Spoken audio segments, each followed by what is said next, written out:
우리 다 같이 한 마음으로 마가복음 4장 30절의 말씀 같이 합독해 보도록 하겠습니다. 또 이르시되 우리가 하나님의 나라를 어떻게 비교하며 또 무슨 비유로 나타낼까? 아멘. 사랑하는 여러분, 세상에는 아름답고 신비로운 게 너무너무 많습니다. 꽃을 바라보십시오. 새싹이 돋우는 걸 보십시오. 꽃봉오리가 터지는 걸 보십시오. 너무 아름답지요. 그러나 그 모든 것들보다 비교가 되지 않을 정도로 아름답고 신비로운 것은 생명이 태어나는 것입니다. 아기의 울음소리를 들을 때 우리 모두는 설렙니다. 내가 살아나는 그런 느낌이 들 정도로 생명을 보고 있노라면 우리의 삶은 아주 기뻐집니다. 삶이 싱싱해진다고 하지요. 너무 좋습니다. 예수님께서는 오늘 천국을 비유로 들어 말씀하실 때 겨자씨의 비유로 들어 말씀하십니다. 내가 무엇으로 천국을 설명할 수 있을까? 아하, 호 불면 날아갈 수밖에 없는 겨자씨를 예수님은 비유로 들어 천국이라는 거대함을 표현하고 계십니다. 31절과 32절 말씀에 보니 겨자씨 하늘과 같으니 천국은 땅에 심길 때는 땅 위의 모든 씨보다 작은 것이지만 심긴 후에는 자라서 모든 풀보다 커지며 큰 가지를 내나니 공중의 새들이 그 그늘에 깃들일 만큼 되느니라. 아멘. 천국이 바로 이런 것입니다. 작은 것으로 시작되지만 커다란 나무가 되어서 그 나무의 큰 가지에 새가 깃들어집니다. 새는 조그만 소리, 조그만 움직임에도 포도둑 날아가 버리는 게 새입니다. 그런데 그 새가 앉아 있습니다. 완벽한 평온이죠. 완전한 쉼이죠. 맞습니다. 천국은 완전한 쉼이 있는 공간입니다. 영혼 육에 완벽한 평안이 있는 곳이 천국입니다. 그래서 요한계시록 말씀에 보니 천국에는 눈물이 없습니다. 슬픔이 없습니다. 라고 기록이 되어 있습니다. 모든 눈물을 그 눈에서 닦아주시니 다시는 사망이 없고 애통하는 것이나 곡하는 것이나 아픈 것이 다시 있지 아니하리니 처음 것들이 다 지나갔습니다. 아멘. 천국에는 슬픔이 없어요. 그러나 이 땅에는 어린이부터 어른까지 서러워서 울지요. 서글퍼서 웁니다. 그리고 누군가 눈물 흘리는 그 모습을 보며 나도 너무 슬픕니다. 이 세상에 슬픈 일이 아주 많아요. 울어야 될 일이 아주 많습니다. 그러나 천국에는 없습니다. 눈물이 없습니다. 서러움이 없습니다. 슬픔이 없습니다. 이사야서 11장 말씀에 보면 천국은 이런 곳입니다 라고 기록이 되어 있습니다. 그때 이리가 어린 양과 함께 살며 표범이 어린 염소와 함께 누우며 송아지와 어린 사자와 살찐 짐승이 함께 있어 어린아이에게 끌리며 절대 어울릴 수 없는 두 종류의 동물이 같이 어울려서 동그라미를 형성한다는 겁니다. 이리가 어린 양과 표범이 어린 염소, 송아지와 어린 여러분 사자가 함께 사는 겁니다. 이리하고 어린 양하고 살면 양에게 이리가 잡아먹히든지 이리가 양을 잡아먹든지 이러지 않겠습니까? 그러나 바뀌었어요. 이리가 사자가 표범이 바뀐 겁니다. 사자가 풀을 뜯어 먹습니다. 7절 말씀에 보니 암수와 곰이 함께 먹으며 그것들의 새끼가 함께 엎드려지며 사자가 소처럼 풀을 먹을 것이며 또한 젖먹는 아이가 독사의 구멍에서 장난하며 젖된 어린아이가 독사의 굴에 손을 넣을 것이라. 아이가 독사 굴에 넣어도 그 독사가 아이의 손을 물지 않습니다. 젖된 아이가 독사의 굴에 손을 넣을 때 그 엄마가 너무 놀라서 아이를 낚아챌 이유가 없습니다. 완벽한 평안이죠. 그곳에는 여러분 의심도 없습니다. 미움도 없고 분노도 없고 독한 시기 질투도 없습니다. 욕심도 없습니다. 경계하는 마음도 없습니다. 그것은 너무 아름다운 것이죠. 우리 예수님은 이 땅에서 우리를 통하여서 이 작은 천국이 이루어지기 원합니다. 우리의 가정에, 우리의 교회 안에, 우리가 머무는 그곳에 바로 이러한 천국이 되기를 원하고 계십니다. 여러분 가능할까요? 여러분의 가정에 바로 이렇게 이런 천국의 모습이 가능할까요? 우리 교회 안에 이런 천국이 가능할까요? 저는 불가능하다고 생각합니다. 아니, 불가능합니다. 어찌 가능할 수 있겠습니까? 내 안에 독한 마음이 있는데요, 여전히 우리가 입술로 고백하는 것처럼 부족합니다.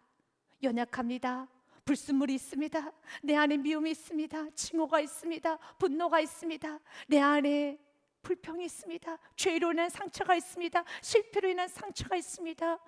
우리가 이렇게 입술로 고백하는 내가 존재하는 한, 내가 가정에 있는 한, 내가 교회 안에 있는 한, 내가 머물고 있기 때문에 나로 인하여서 평화는 깨지는 겁니다.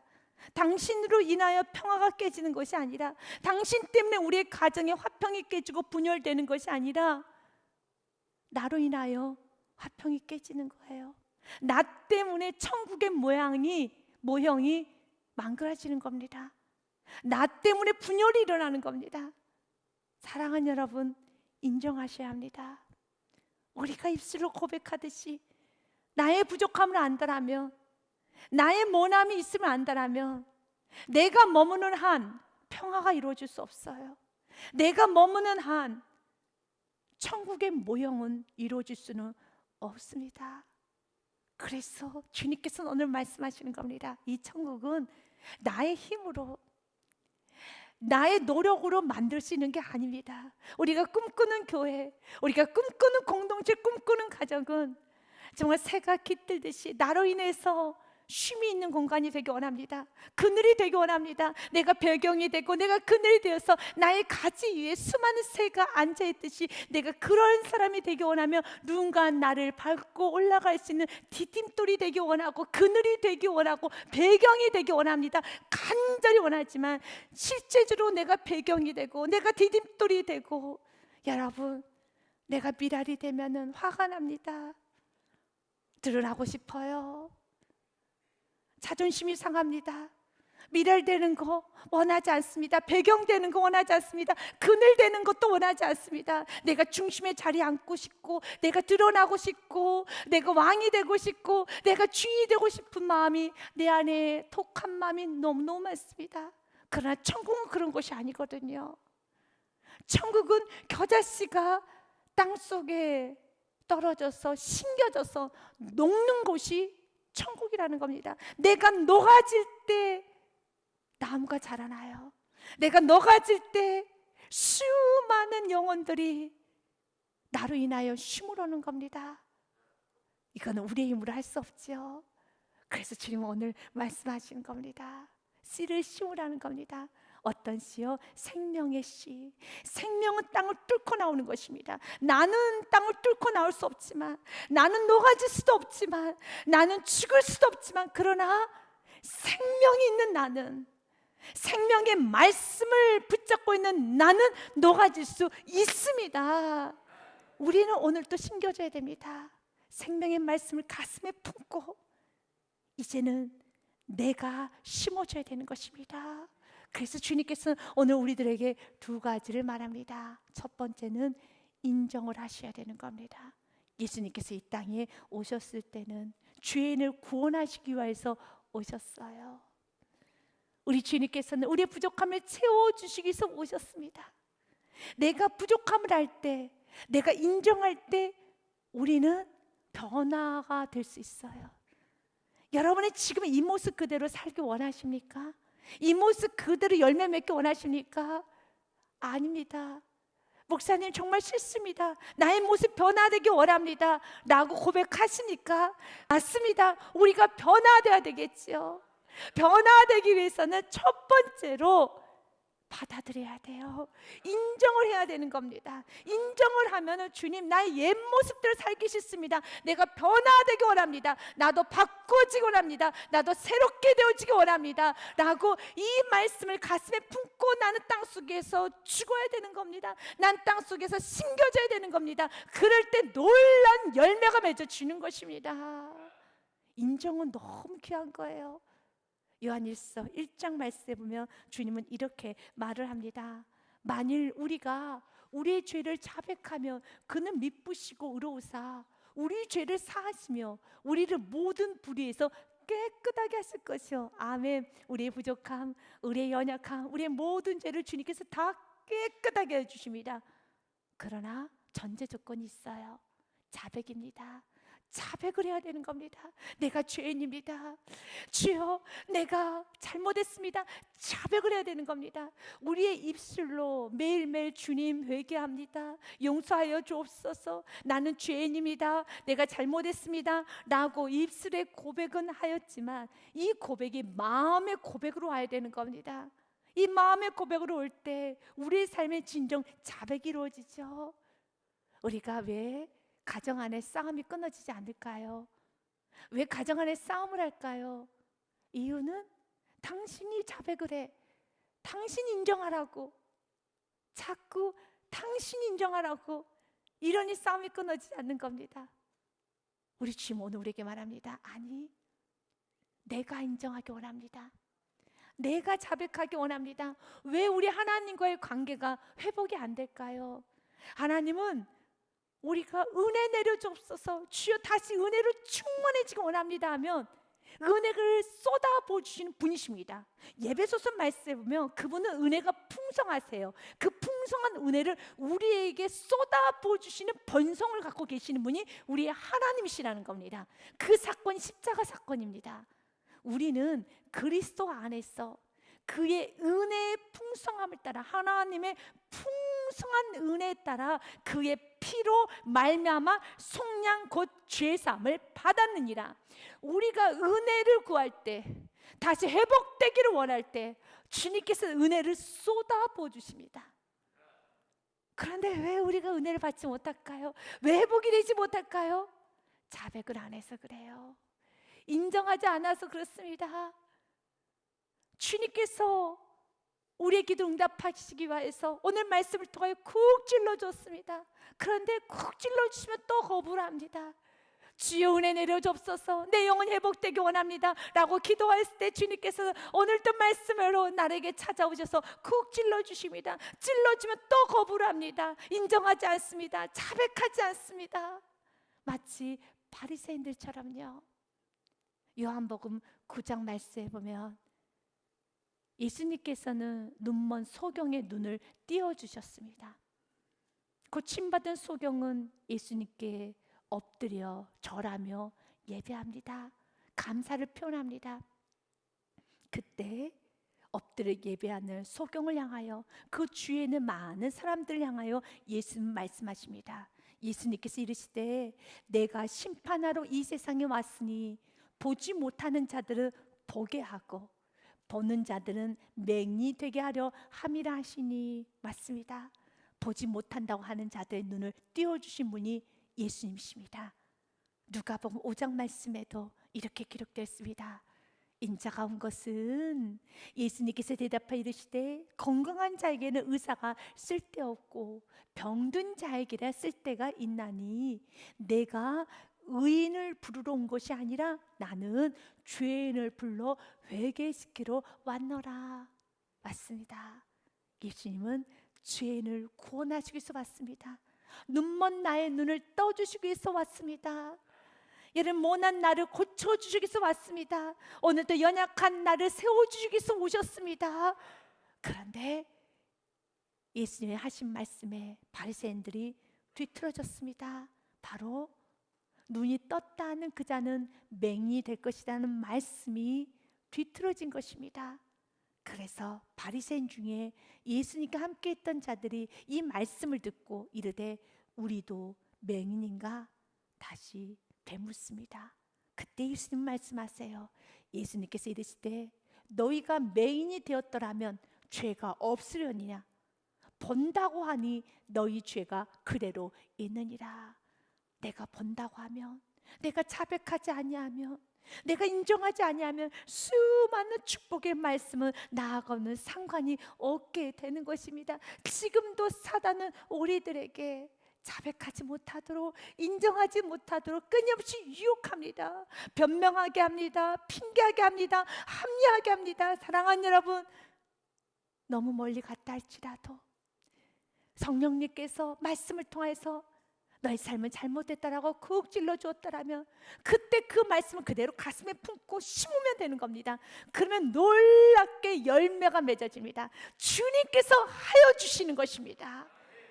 존 스토트 목사님께서 너의 죄를 고백하여라라는 책을 쓰셨습니다. 그 책의 내용 중에 이런 내용이 있습니다. 죄는 참 불쾌한 사실이다. 그러나 그것을 무시해서도 안 되고 비웃어서도 안 된다. 오히려 우리는 죄에 정직하게 직면해야 한다. 기독교야말로 죄에 대한 치료책을 제시해 줄 유일한 종교이다. 그리고 이 치료책을 누리는 길은 병을 부정하는 것이 아니라 그것을 고백하는 것이다. 맞습니다. 부정하면 죄 사함을 못 받습니다. 고백하는 것입니다. 여러분, 죄를 내 가슴에 품으면 건강이 상해요. 영혼이 무너지게 되어 있습니다. 시편의 말씀도 이렇게 기록이 되어 있지요. 내가 입을 열지 아니할 때 종일 신음함으로 내 뼈가 쇠하였도다. 맞습니다. 우리의 영혼력은 무너지게 됩니다. 조금 더 인용하도록 하겠습니다.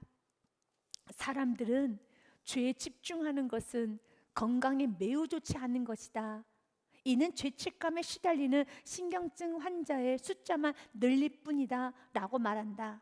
그러나 나는 그렇게 생각하지 않는다. 진실한 고백, 즉 하나님 앞에서 죄를 솔직하게 부끄러워하며 드러내는 것을 건강과 거리가 멀기는커녕 영적 건강에 꼭 필요한 조건이다. 자기 죄를 숨기는 사람이야말로 건강하지 못한 사람이다. 그는 형통하지 못할 것이다. 정직하지 못하다면 정신적, 영적 건강은 있을 수 없다. 맞습니다. 죄를 품으면 영적으로나 정신적으로나 육체적으로 건강하지 못합니다. 무너집니다. 주님은 우리의 삶이 점점 더 변화되게 원하고 아름다워지게 원하며 우리가 머무는 그것이 천국이 되길 원합니다. 우리의 힘으로는 할 수 없습니다. 그래서 오늘도 지금 나의 모습으로는 천국을 만들 수 없고 지금 나의 모습으로는 오히려 무너질 수밖에 없다라는 것이 날마다 말씀을 통하여서 비춰지고 또 비춰진다면 나의 옛 모습을 심는 것이 아니라 나의 옛 모습을 고집하는 것이 아니라 나의 지금의 모습을 고집하고 부족한 지금의 나를 고집하는 것이 아니라 말씀에 품은 나를 심으십시오. 말씀에 붙들린 나를 심으십시오. 그 말씀을 심으시길 바라겠습니다.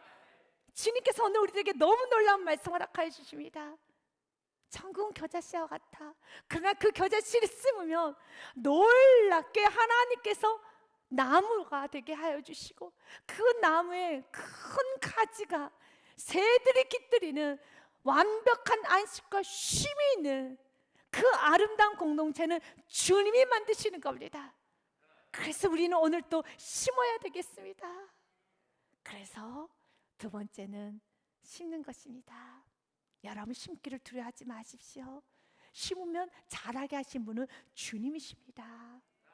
우리가 심을 때 내가 자랄 수 있을까? 내가 이 말씀 붙들고 순종했는데 주님께서 이 순종하며 나갔던 그 시간 주님께서 인도하시겠지 하면서도 잘 될 수 있을까라고 너무 걱정하십니까? 걱정하지 마시길 바라겠습니다. 우리가 심었으면 자라게 하신 분은 하나님이십니다. 고린도전서 말씀에 보면 너무 귀한 말씀이 있어요. 우리 세계명회 29주년을 맞이한 세계명회 주시는 귀한 말씀입니다. 우리의 모든 심령에게 우리가 오늘도 심어야 되는 이유, 우리는 마음껏 심고 마음껏 나의 옛 모습은 다 벗어버리고 마음껏 심으면 되는 것입니다. 누가 자라게 하십니까? 하나님이 자라게 하십니다. 나는 심었고 아볼로는 물을 주었으되 오직 하나님께서 자라나게 하셨나니. 7절 말씀도 같이 읽겠습니다. 그런즉 심는 이나 물 주는 이는 아무것도 아니로되 오직 자라게 하시는 이는 하나님 뿐이로다. 아멘. 여러분, 심는 이, 물 주는 이는 아무것도 아니로되, 아멘. 나는 아무것도 아니로되 자라게 하시는 이는 오직 하나님 뿐이라. 그래서 심으면 되는 것입니다. 주님께서는 우리의 작은 겨자씨 같은 인생에 오늘도 심기 원합니다. 여러분의 과거를 되돌아보십시오. 지금 여러분의 모습을 보십시오. 부족하다라면 새로운 이 말씀을 붙잡고 마음껏 심으시길 바라겠습니다. 여러분, 죄는 대가가 따라요. 엎질러진 물을 다시 주워 담을 수 없는 것처럼, 찢어진 종이를 다시 붙인다고 하여도 흔적이 남는 것처럼, 깨진 그릇도 접착제 흔적이 남는 것처럼, 인생의 잘못을 했다라면, 인생이 모났다라면 흔적이 있어요. 중고는 중고일 뿐입니다. 여러분, 재활용은 재활용이지 새 것은 아닙니다. 그런데 예수 안에는 재활용이 없어요. 예수 안에는 구제가 없습니다. 예수 안에는 여러분 흔적이 없이 주님 우리에게 말합니다. 새로운 피조물로 만들 것이란다. 하나님 온천지 만물을 창조하셨죠. 이 창조자 하나님께서 우리에게 말합니다. 우리가 날마다 말씀을 심을 때 그 말씀을 가지고 나아갈 때 주님께서 약속하십니다. 새로운 피조물로 만들어주겠다고 약속하여 주십니다. 우리의 인생을 덕지덕지 붙일 필요가 없어요. 그래서 우리의 인생을 가리기 위해서, 포장하기 위해서 내가 험하게 살았던 시간, 내가 부족했던 시간을 우리가 가리기 위해서 노력하는 것은 헛수고이고 지혜롭지 못한 방법입니다. 그러면 목사님 어떻게 해요? 이대로 살아야 돼요? 아니요, 이대로 살면 안 되는 겁니다. 고린도후서 5장 17절의 말씀을 붙잡고 심으십시오. 주님 우리에게 약속하셨습니다. 그런즉 누구든지 그리스도 예수 안에 있으면 새로운 피조물이라. 이전 것은 지나갔으니 보라 새 것이 되었도다. 이 말씀 붙잡고 심으십시오. 이 말씀 붙잡고 심으시길 바라겠습니다.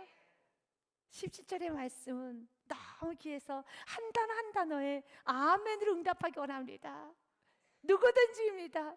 죄 있는 자나 무너진 자나 깨진 자나 누구든지 주님께 오면 새로운 피조물이 되는 것입니다. 심으시길 바라겠습니다. 누구든지를 믿으십니까?